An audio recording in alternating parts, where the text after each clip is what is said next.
Hello, welcome to our second episode of our podcast, Hotmess.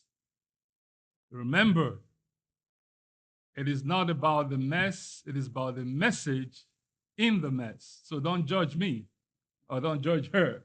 I'm here with my lovely wife, Lady Shannon. I promised you this is going to be an exciting episode and we're not holding nothing back.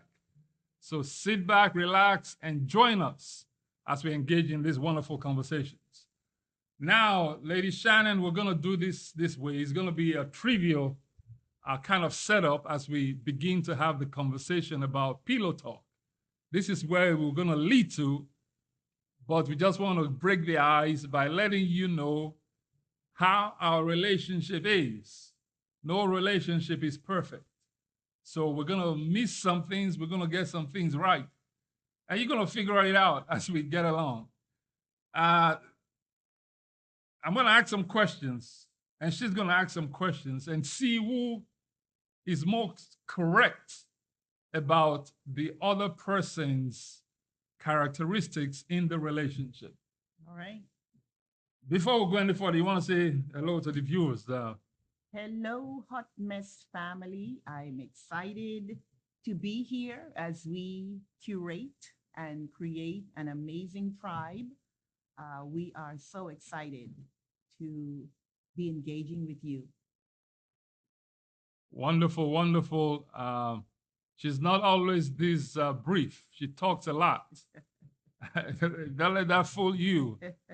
And we're going to get into it so you know exactly who she is. All right, you ask the first question. Let's see who's most correct about this. Are you ready? Go ahead. I'm born ready. All right, now. Who is more romantic?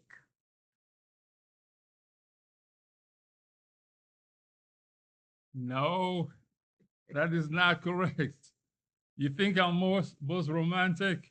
How do you figure that out? I know you're most romantic because since we were dating, you never missed a birthday, you never missed a Valentine's Day. You always bring roses and chocolates. And when was the last time I got you chocolates or roses? What have I done? Again, this is a good question and this is a teachable moment. Sometimes we address questions or labels without defining what terms mean. Romantic.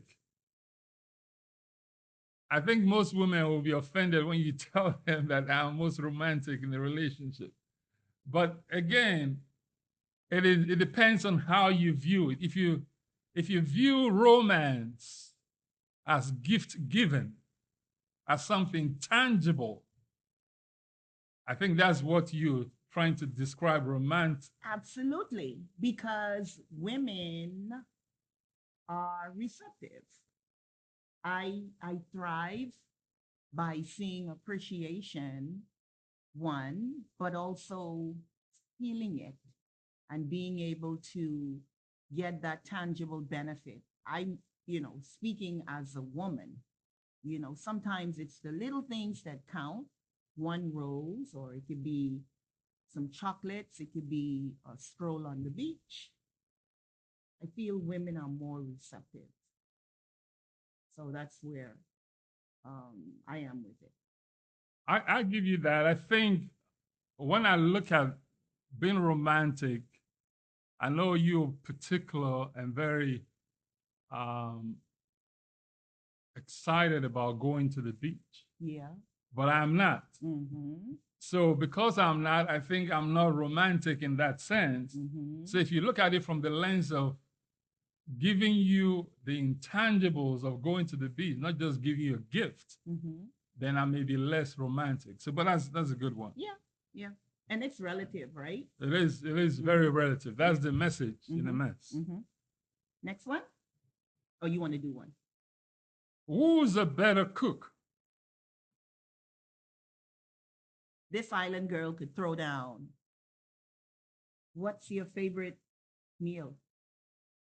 I like the peas and rice and peas, and the boiled fish and grits. But most importantly, I like the fact that she can cook me some egusi soup. Those of you who are not African or Nigerian, it is a staple in the Nigerian African community. Egusi is a favorite. So she's over the years become a perfectionist. You know, when we got married a long time ago, over 20 years, one of the things that I knew I wanted to do, and I feel it was even before our marriage, was to really explore your culture, which is not far removed from my culture, being born and raised in the Bahamas. For many viewers, I was born and raised in the beautiful island of Nassau, Bahamas.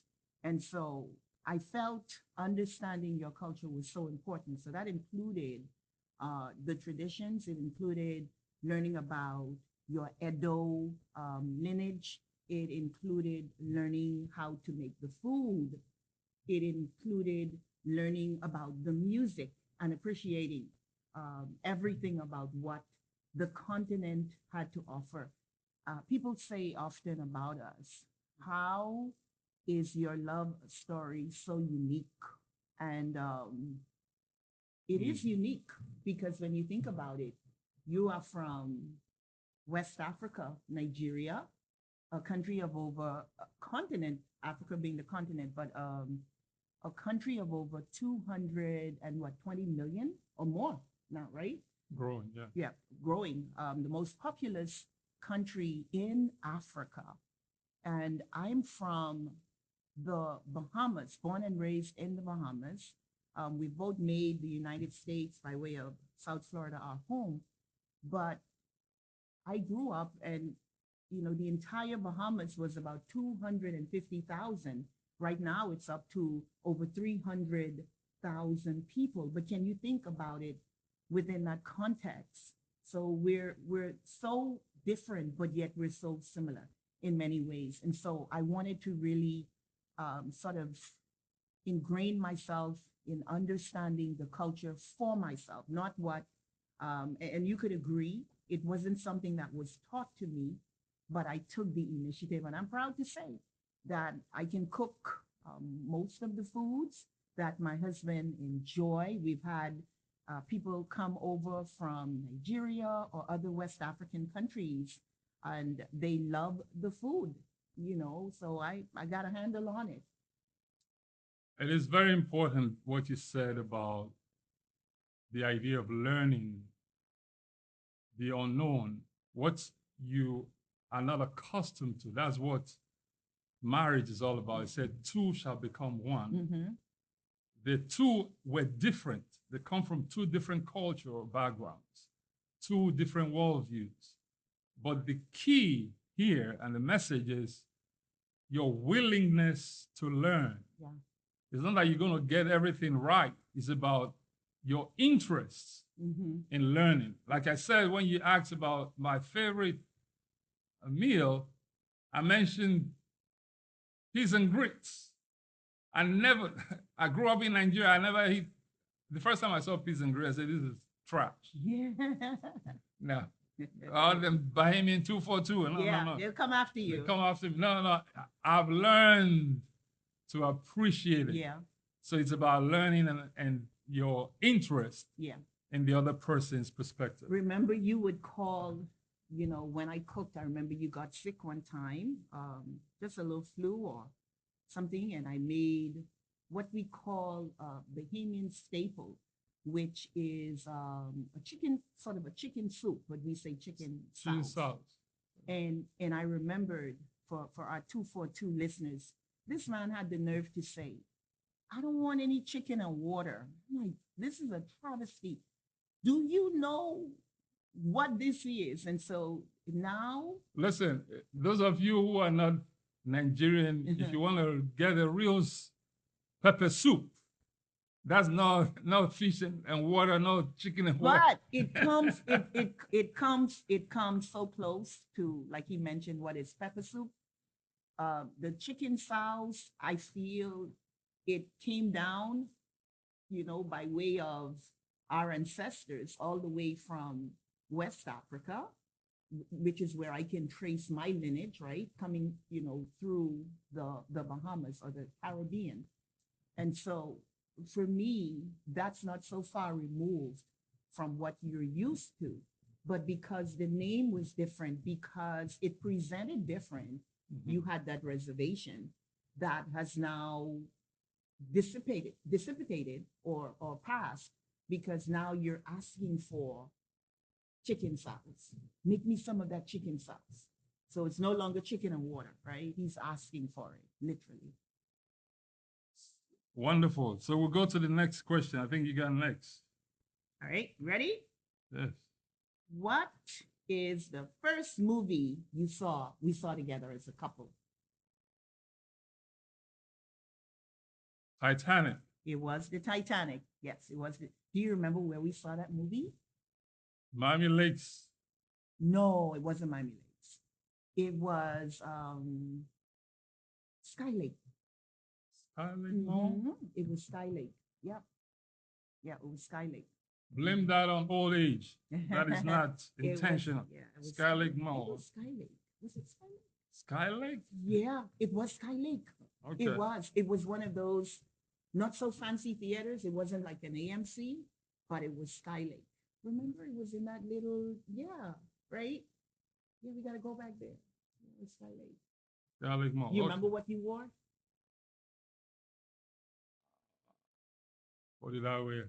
You wore jeans. Of course, I wore jeans. What kind of jeans? Navy, it was a medium blue washed jeans, and I wore a medium blue washed jeans. I had on black and white sneakers, and I had on a black top.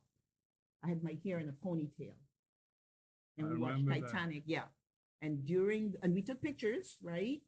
And during the movie, you were laughing When they were throwing people when over they were throwing people over. What I never got. overboard. Why would you do that? It was funny. It was funny. It was a funny. coping mechanism. It's not Were you being nervous? sarcastic. No. No. Funny. Okay. Anyways, good. Okay. You got that one. Mm-hmm. Number three. Oh, you Number go. two for me is Okay. who is a more strict parent? Parent. Yep. Yep. It's a good question. We have twin girls, and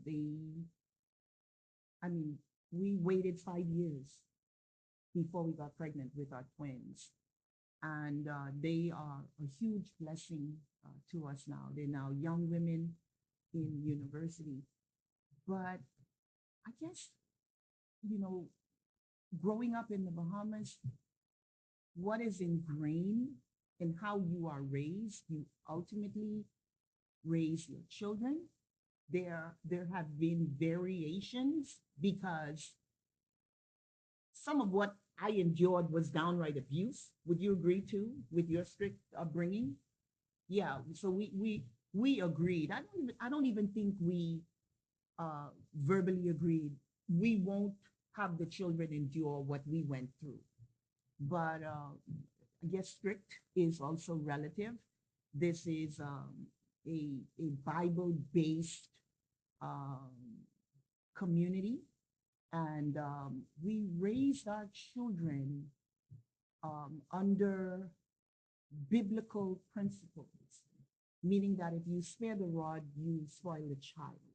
And that does not mean physical um, abuse or physical spankings, but we raise them in a way, and I'm speaking as the parent who is deemed most strict.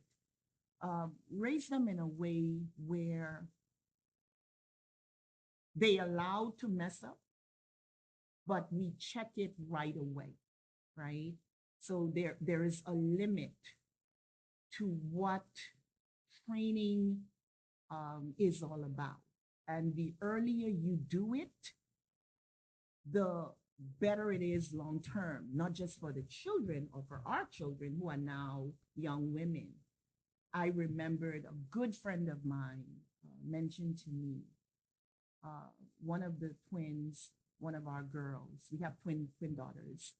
I remembered they were maybe 5 years old, and I said something and they didn't like it, and they found themselves going off into their room. So imagine now their personalities are being shaped, and they now know what they like and what they don't like, and they walked off in their rooms, in their room, and they shut the door. And I remembered, my friend, it was my friend or my someone said, who was visiting, said, no, no, no. So you have to watch that, because if you don't check it now, eventually at 13 or 14, that would now turn into slamming the door. And I remember it was in that moment that I realized that, okay, wow, it is important to train them while they are young. And we have been blessed that we've never had an incident where they have walked off and slammed the door. And I want to say to you, honey, that I am so grateful and appreciated that we back each other up in in our marriage. And I told you many years ago, and I know that I'm true to that, that I'm your biggest cheerleader. Remember, I told you that. And I'm your biggest fan for those of you who are married or who are seeking marriage. And we'll get into that maybe a little later in the conversation or with another episode. You should be your husband's biggest fan. You should be your husband's biggest cheerleader, right? If you don't praise him, someone else is going to do it. And you don't do it because of that, but you do it because it's the right thing to do. Same thing with me. I know after a long day. Yeah, I guess that's the point where I give you a kiss, right? No, no, this is very important. I think, the bottom line is you have to have a balance. As we talk about discipline, I consider myself a disciplinarian, but for her to admit that she's a stricter parent, again, underscores the fact that it's about balancing. It's not about who is more strict. We're not trying to compete here. It's not about who is more, we're framing the question that way, but it is about letting you know that sometimes somebody has to be on the high, somebody has to be on the low. When somebody's on the high, the other person should intentionally try to be on the low so that there's a balance. No two people should be angry or upset at the same time. We should temper each other's comportment, so to speak. And even as you speak, right, to the point I was making earlier, I look at the framing of our parenting from the context, like you said, it does not have to do with who is the more strict parent. But I look at it, or I frame it from the context of us being able to be in agreement about what is right for our children. And when you do that, one parent has to be the disciplinarian, and one has to be sort of that balance, right? Like the girls used to, they would say, but daddy said we can.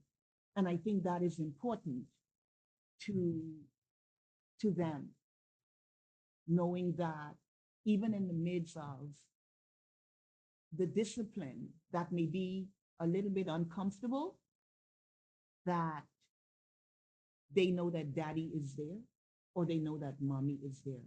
And we have what we call, you say it all the time, healthy fear. Healthy fear. Explain.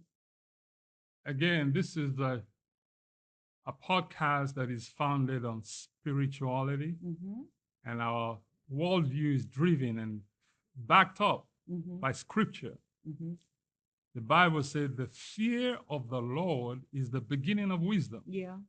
And Solomon puts it this way. He said, or the preacher said, the conclusion of the matter is this: The conclusion of the matter is this: fear God, keep his commandments, for this is the duty of man.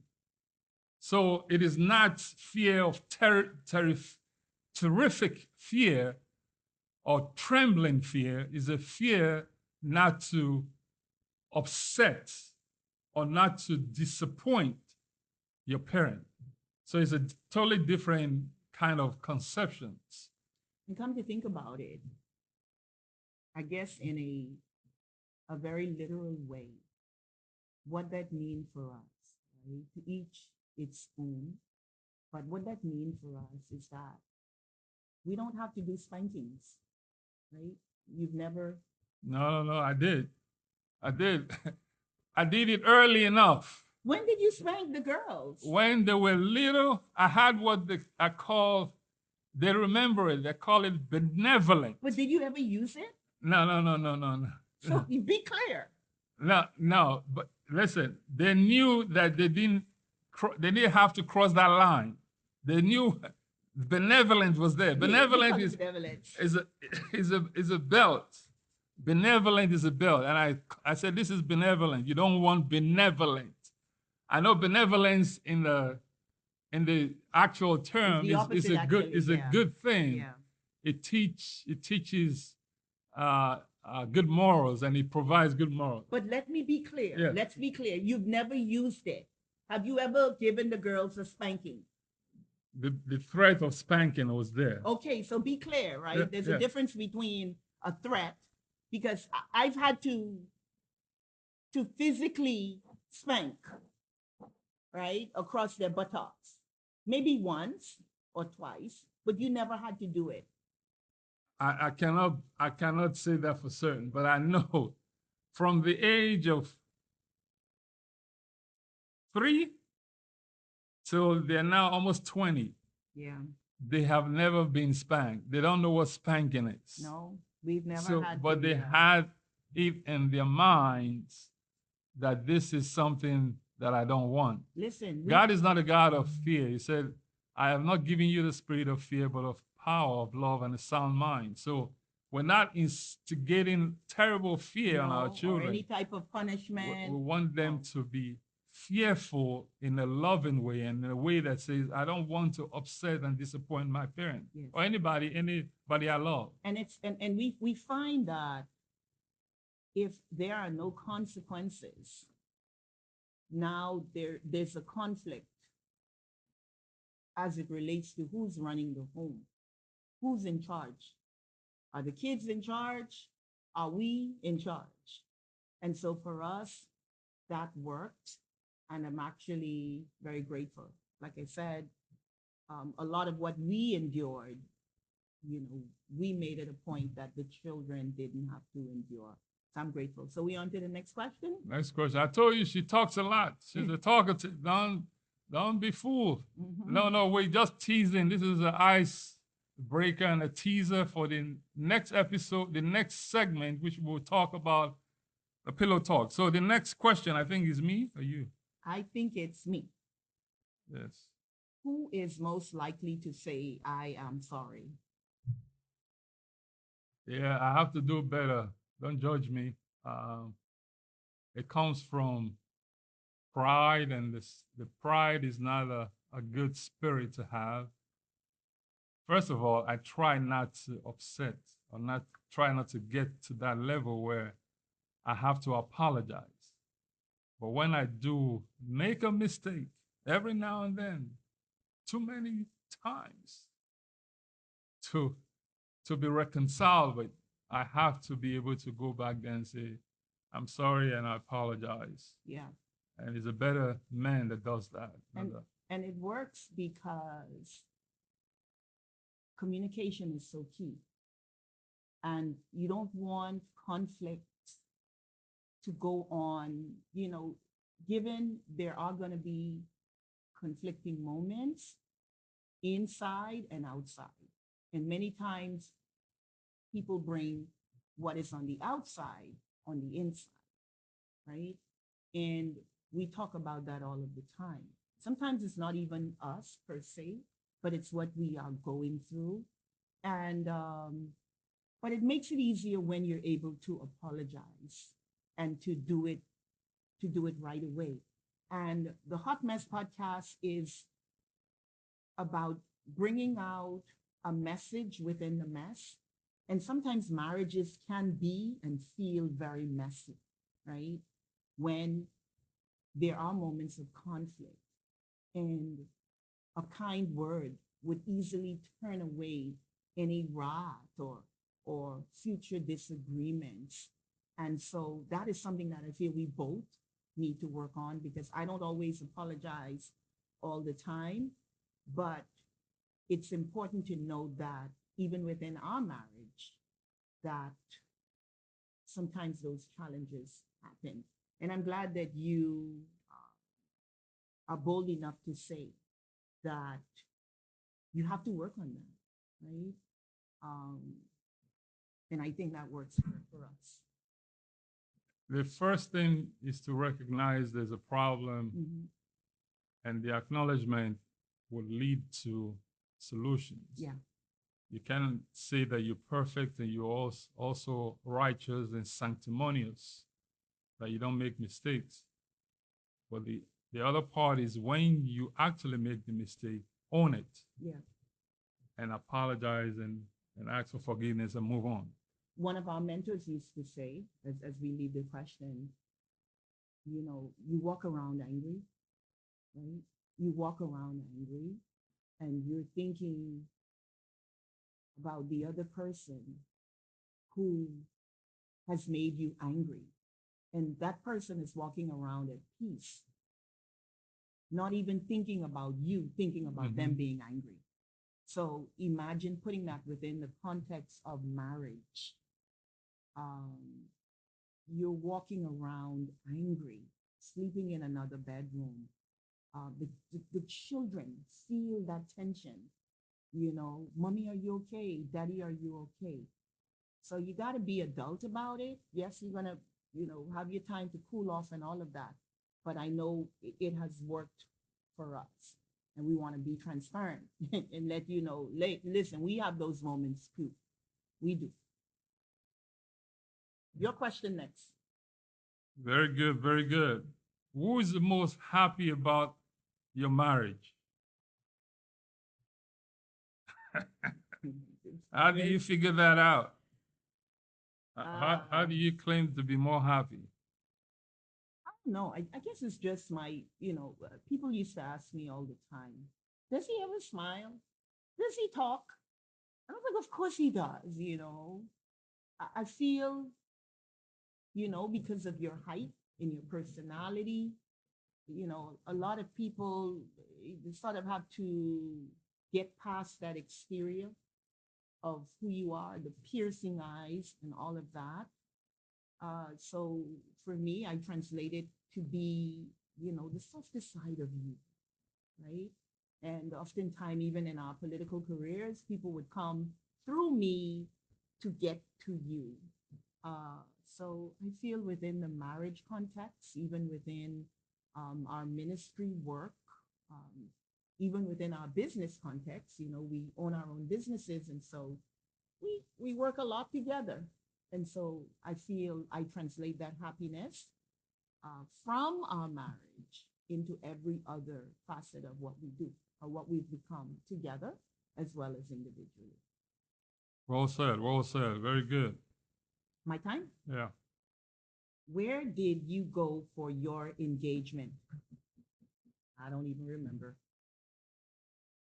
Is the restaurant on Brickell. Mm-hmm. This is a high-end restaurant in just getting out of college. I didn't have a lot of money, but I was bold enough to take it to the next level Mm-hmm.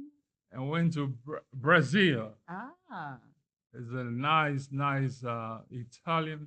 was it Italian or more Chinese fusion? Not Chinese. It's Italian or um, one European. It's kind of a European country, not I Chinese. thought it was Chinese fusion. No. No, It's called right. Brazil. Okay, all right. Yes, I think it's Italian or Belgian, something like Yeah. that. Okay. All right. Who's a better listener? Yeah. Yes, there's no question. I think it has to do with your training as a conflict professional. My husband has a PhD in conflict analysis and dispute resolution. So he is trained to be a good listener. He's trained uh, to handle conflict. And I've been very blessed as a wife and as a supporter, as your better half, to be able to appreciate the fact that we're able to address conflict within our marriage right away. I remember at a particularly difficult time when I worked in corporate America, I remember I would bring home a lot of stuff, remember? And you would say, there's enough of that outside. Let's have peace within the home. And you only had to say it one time. I got it right away. There is nothing like peace. A man would choose to live in a very small house but have peace. A woman would choose to live in a very small house and have peace than to live in a mansion and have to drink alcohol or take drugs in order to find peace because it never works. It never works. Peace ultimately comes from a relationship with God, and that relationship is transplanted into every other aspect of your life. Well said. I think the key is God. Yes. Peace comes from God. It's not because of my training necessarily. That helps. Mm-hmm. I know a lot of people who do conflict work, conflict resolution, and dispute systems management and all that stuff. They are the most rancorous and adversarial kind of people. And I tell people all the time, I can solve problems, but I can also create problems because I know how problems work. So it is not necessarily because of your training or because of your expertise or a professionalism. It is because of the Spirit of God that gives peace. If you don't have that, you cannot have peace in your marriage. Mm-hmm. So that's very important. My turn. Yes. Who is a more caring parent? Both of us. Both of us. And that's another relative. Mm-hmm. So relative because I, I remember in moments when the girls were sick or not feeling well, I know daddy would go and spend time with them, rub their feet, and ask about them, you know, and I would do my part as it relates to nurturing and loving. I know when I was little, there was no medication, no amount of chicken soup that could have replaced knowing that my mom was there. Even now, as a woman, a mother, a wife, a community leader, there are times when I go back to wanting my mom, right? Or needing that maternal nurturing from my mother. And we have been very fortunate to be blessed with a mom here in the person of Dolores Ingram Baker, Mm-hmm. who is a surrogate mom for my husband and I, as well as a surrogate grandmother. Her daughters are also aunties to our twin daughters. And so we've been blessed. But I think love, and I know love, is something that should be felt from both parents.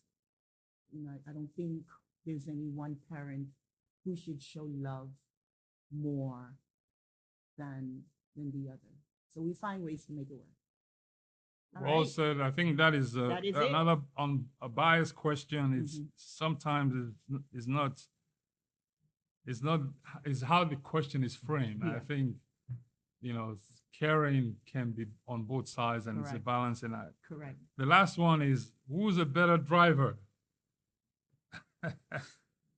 Man, y'all don't even know. Ah, Mm, mm, I mm. didn't get my driver's license in Africa. No, Y'all no, don't even know. no, Yeah, I no. got that one in the bag. Yeah, But he's, to your point, you know, you do the driving, even though you don't like it, you do the driving, I don't like driving. I don't like driving, family. No, but you still I do do it you, because it has to be done. I'm the yeah, designated driver if we're going on yeah, a road trip. yeah, he handles that. No mercy on me. I don't get Yeah, no breaks. yeah, They're all snoozing yeah, and sleeping at the yeah, back of the van, and yeah. I'm me, myself, and God. Yeah, yeah. But Sometimes I talk to you on and then I doze off, but we've been safe, and God has kept us. But God has kept us. yeah, On yeah. this But van. I'm really the better driver, so I got to do better and give you a break. Yeah. All right. So All that's right, it for this segment. that is it for this segment. Yeah.